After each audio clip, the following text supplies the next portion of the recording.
Hey everybody, NBC5 weather forecaster Brigham Harris here. Thanks for tuning in online. We're going to show you a little bit what's going on out the door. Very similar to what we saw yesterday, both low and high pressure making their way into the area. We're still sort of dealing with the high pressure. You'll notice a lot of clockwise motion when it comes to the clouds, a lot of the smoke that we're seeing. However, we are on that downslope and we're going to start getting lower pressure, which means cooler temperatures and a little bit more help when it comes to that smoke. But again, it's a very slow transition. You see chances for precipitation Thursday into Friday.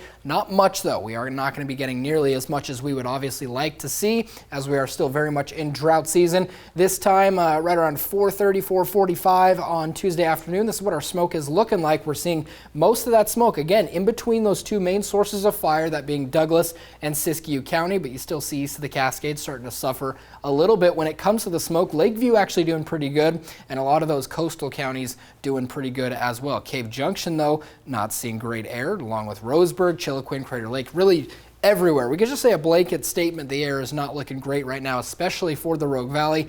And the pinpoint forecast is going to show us a little bit of a chance for some rainfall out here. That's Curry, Douglas, and Coos County, and then some east of the Cascades there in Lake County. However, we are going to be seeing still a good amount of smoke Thursday. Like I said, is going to bring more chances of that precipitation east of the Cascades. And this right here, this is thunderstorm activity. So we're hoping that, again, these clouds disperse. We don't see too many lightning strikes because with a lot of the action that we're seeing in the atmosphere, cool, hot, a little bit of moisture in the air as well, that's going to cause for possibly some thunderstorms. When we take a look at the smoke forecast, we're going to have a really nice clearing on Wednesday for most of the day, and Thursday, at least in Medford, we're going to see a lot of that smoke return. We do notice that low pressure is going to help us out. You see, once we get into Wednesday and Thursday, a lot of the smoke gets to lift up and move out of the area. However, higher pressure is going to continue to sort of bead in and out of the area, and we'll see a lot of smoke get mashed down and then a little bit more movement there. Still dealing with a red flag warning. This is for most of today, Tuesday,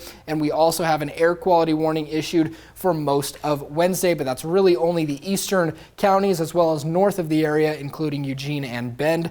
Other than that, though, regardless of how bad the air is, we are still not seeing air quality warnings for Jackson, Josephine, or a lot of the southern Oregon counties. You take a look at the coast tomorrow and tonight, we are going to see temperatures tonight in the mid to low 50s. Tomorrow during the day, we'll see upper 60s. And then as for the West Valleys, we'll see a little bit warmer, starting to cool down just a little bit though.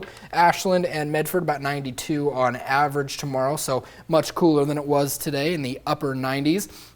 As for the east of the Cascades, a little bit cooler than the valleys, but still pretty warm, slowly starting to cool down there. Upper 80s, lower 90s for the east of the Cascades.